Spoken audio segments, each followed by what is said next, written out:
Hey, everybody.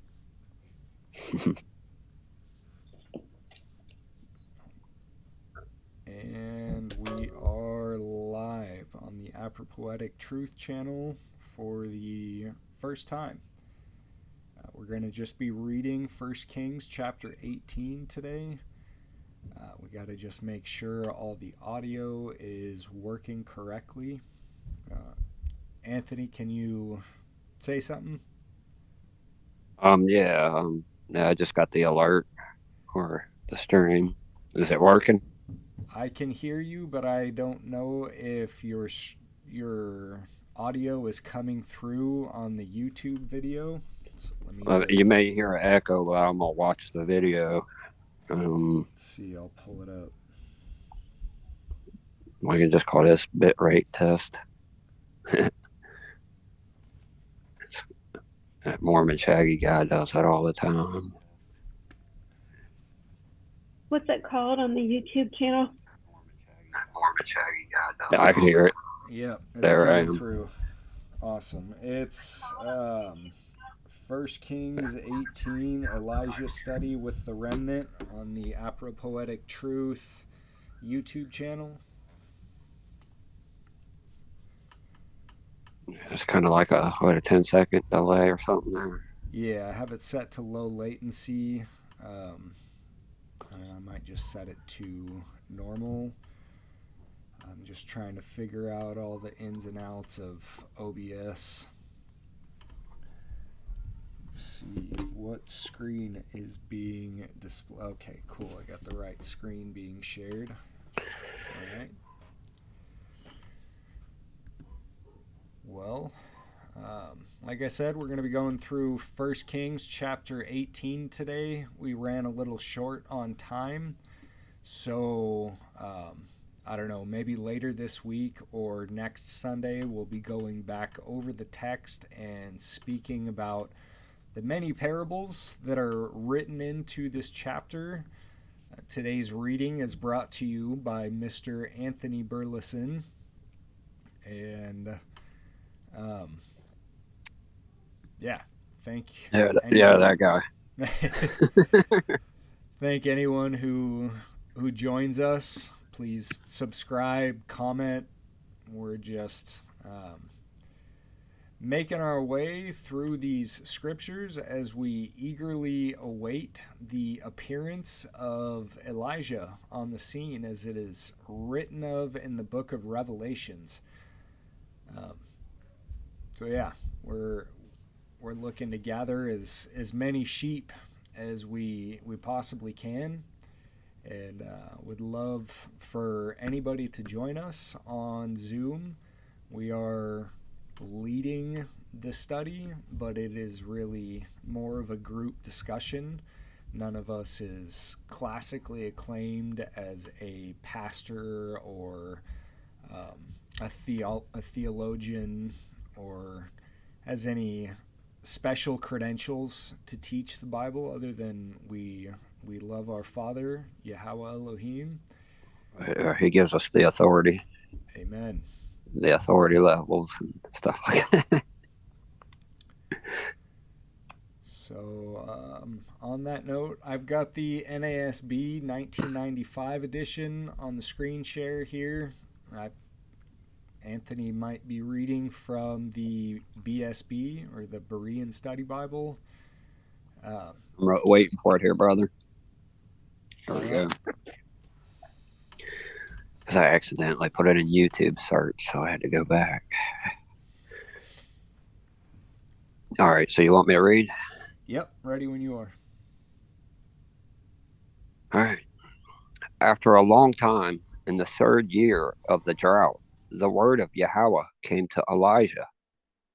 Go and present yourself to Ahab, and I will send rain upon the face of the earth. So Elijah went to present himself to Ahab. The famine was severe in Samaria, and Ahab summoned Obadiah, who was in charge of the palace.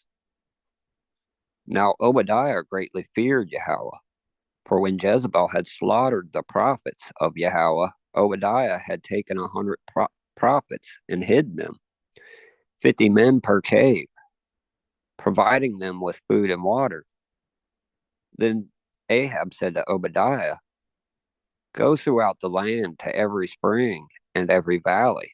Perhaps we will find grass to keep the horses and mules alive so that we will not have to destroy any livestock."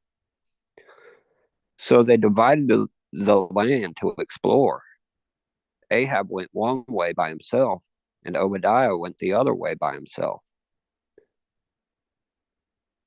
Now, all right, I just lost myself. Now, as Obadiah went on his way, Elijah suddenly met him. Hold on a second, brother. All right, let me read that over. Now, as Obadiah went on his way, Elijah suddenly met him. When Obadiah recognized him, he fell face down and said, "Is it you, my lord Elijah?" "It is I," he answered. "Go tell your master, Elijah is here."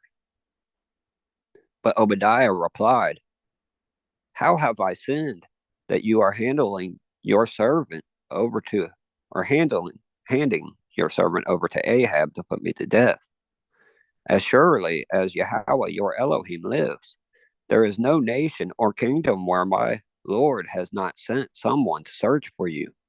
When they said, 'He is not here,' he made that kingdom or nation swear that they had not found you. And now you say, 'Go tell your master that Elijah is here.'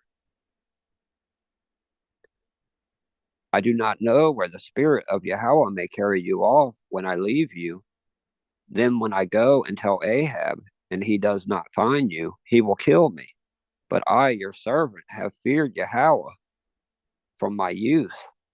Was it not reported to my Lord what I did when Jezebel slaughtered the prophets of Yahweh? I hid 100 prophets of Yahweh, 50 men per cave, and I provided them with food and water. And now you say, 'Go tell your Lord that Elijah is here. He will kill me.' Then Elijah said, 'As surely as Yahweh Elohim lives, before whom I stand, I will present myself to Ahab today.' So Obadiah went to inform Ahab, who went to meet Elijah. When Ahab saw Elijah, he said to him, 'Is that you, O troubler of Israel?' 'I have not troubled Israel,' Elijah replied, 'but you and your father's house have, for you have forsaken the commandments of Yahweh and have followed Baals. Now summon all Israel to meet me on Mount Carmel, along with the 450 prophets of Baal and the 400 prophets of Asherah who eat at Jezebel's table.' So Ahab summoned all the Israelites and assembled the prophets on Mount Carmel. Then Elijah approached all the people and said, 'How long will you waver between two opinions? If Yahweh is Elohim, follow him. But if Baal is Elohim, follow him.' But the people did not answer a word. Then Elijah said to the people, 'I am the only remaining prophet of Yahweh, but Baal has 450 prophets. Get 2 bulls for us. Let the prophets of Baal choose 1 bull for themselves. Cut it into pieces and place it on the wood, but not light the fire. And I will prepare the other bull and place it on the wood, but not light the fire. Then you may call on the name of your God, and I will call on the name of Yahweh, the Elohim who answers by fire. He is Elohim.' And all the people answered, 'What you say is good.' Then Elijah said to the prophets of Baal, 'Since you are so numerous, choose for yourselves 1 bull and prepare it first. Then call on the name of your God, but do not light the fire.' And they took the bull that was given them, prepared it, and called on the name of Baal from morning until noon, shouting, 'O Baal, answer us.' But there was no sound, and no one answered as they leaped around the altar they had made. At noon, Elijah began to taunt them, saying, 'Shout louder, for he is a god. Perhaps he is deep in thought, or occupied, or on a journey. Perhaps he is sleeping and must be awakened.' So they shouted louder and cut themselves with knives and lances, as was their custom, until the blood gushed over them. Midday passed, and they kept on raving until the time of the evening sacrifice. But there was no response. No one answered. No one paid attention. Then Elijah said to all the people, "Come near to me." So all the people approached him, and he repaired the altar of Yahweh that had been torn down. And Elijah took 12 stones, one for each tribe of the sons of Jacob, to whom the word of Yahweh had come, and said, "Israel shall be your name." And with the stones, Elijah built an altar in the name of Yahweh.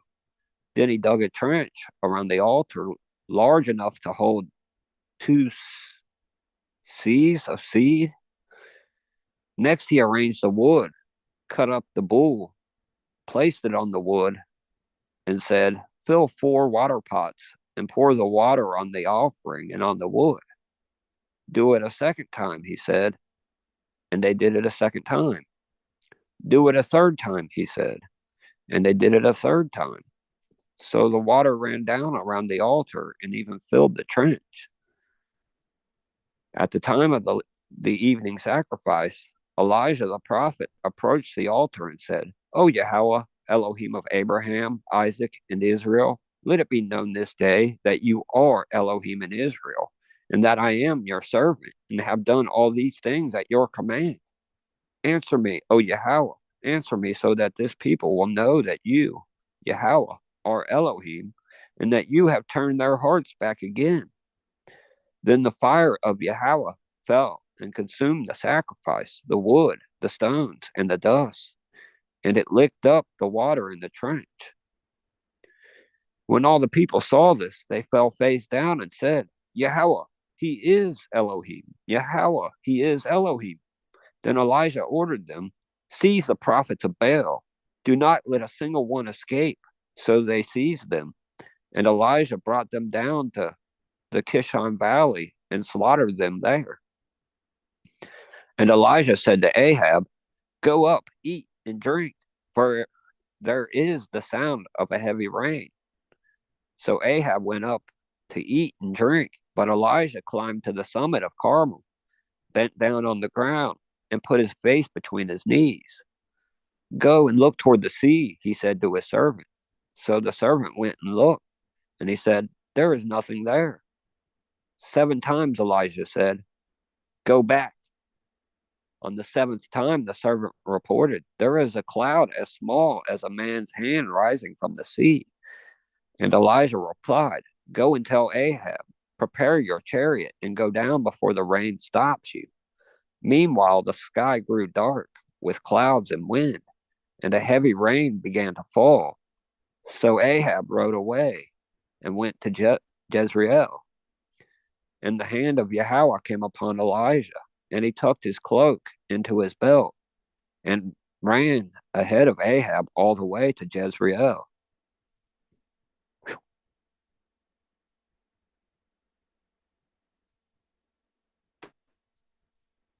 Everybody still there? Nobody got carried away, right? I'm here. Still here. Yep. Yeah, and you are pretty live on YouTube. It's working, even the chat.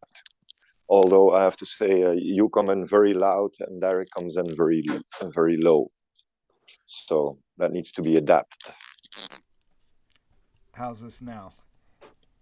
Let me check because I'm upstairs.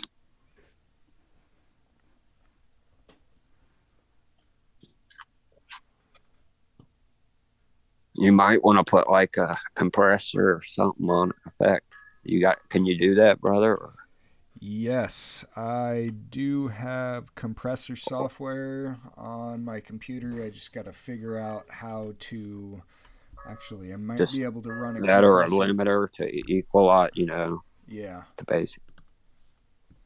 There might be a compressor here in OBS. You just have to figure I know, I got about 30, 40 of them. Yeah, for sure have a for sure have a digital compressor that'll definitely enhance the audio quality so it's all even keel. But well, we can discuss it here for a little bit. I got about 20 It's a lot minutes or to so. take in. There's a lot there. Yeah. So one thing that really stands out toward the beginning of the chapter. Was it Obadiah? Yeah, well, not just Obadiah, but also I guess it's more towards the middle. The Elijah two, being the only prophet in the land. yeah, or the two altars. I had this all worked out, but the one that Israel had originally built to Yahweh that was torn down. It's an interesting parallel because Christ, much like the sacrifice that was put on the altar to make atonement for sins, Christ was then ultimately nailed to the tree and paid the ultimate price for all of us. But that, I don't know, wasn't so much of a parable really, just something that stood out to me. And yeah, I don't know. I thought about it this morning and I really had it nicely worked out. But that was about 5 hours ago. So I'll have to go back through that and make better sense of it. Mm-hmm. Yeah, I was as I was reading it, it was better for us to hold off on doing the study because it seemed to get like it was a pretty long chapter filled with a lot of things. Yeah. A lot of things that need to be covered and not glanced over. Yeah. All right. Still makes me wonder, what I mentioned before, about the 144,000. When Elijah took the 12 stones, one for each tribe of the sons of Jacob. How I told you that the seal might be Elijah. I still wonder about that. Yeah.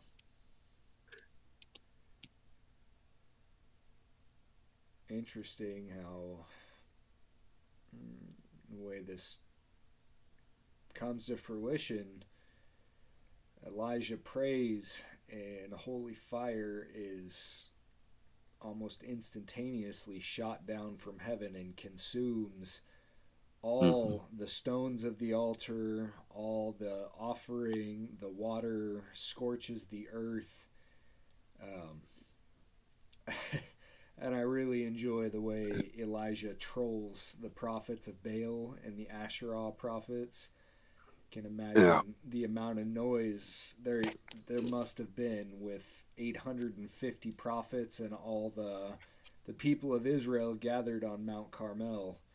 And Elijah's just like, oh, maybe you have to remember he is a god, so maybe he's just away, maybe he's on vacation, maybe he's just turned aside, maybe he got lost. Like, I think we need blood for him to answer you. So cut yourself, smack yourself, hit yourself, like just inflict some pain. And they were trying, nothing, no reply. Gave them all day to make fools of themselves, and then he goes and kind of parallel with Christ when he stepped in for the woman who was caught in adultery when everyone was accusing her, getting ready to stone her, and he just bent down and was writing something with his hand in the sand, just kind of ignoring everybody. With that one, it seemed like they were trying to get Christ on that, Yeah. Yeah, when he was just writing on the sand, writing in the dirt. Yeah. Yeah. Stands up, says a few words, and all of the accusers are gone. In the same way, Elijah just offered up a few words of prayer. He was like, all right, Now Yeah, but gather up all the prophets, and he single-handedly slaughtered all of them. yeah, that was also. I watched the cartoon. They cut that out. The part where he slaughters them. And then outruns the chariot all the way back to Jezreel. Like the spirit Yeah, of Yahweh came over him and girded up his loins, and instead of riding a chariot or a horse or just taking his time, he just outran the chariot. well, it's like I was saying, it's yeah, we couldn't just glance over this one. No, no. This is something that requires some in-depth dissection for Yeah, sure. I guess I could just end the live stream here. yeah. This is just a test, everybody who's watching, Yep. if anybody is watching. But I hope everyone's doing well. I hope to meet anybody who finds our channel. Um, please subscribe and join us when you see us going live. And if you get in contact with me, you can email me at apropoetictruth@gmail.com. I can send you the link to our Zoom fellowship if you'd like to join us before study for prayer or just fellowship. We discuss scriptures and many other things. But anyways, all glory goes to the Father, and I hope y'all are blessed. well, amen. Amen. Amen. Amen. Amen. Ending the stream now.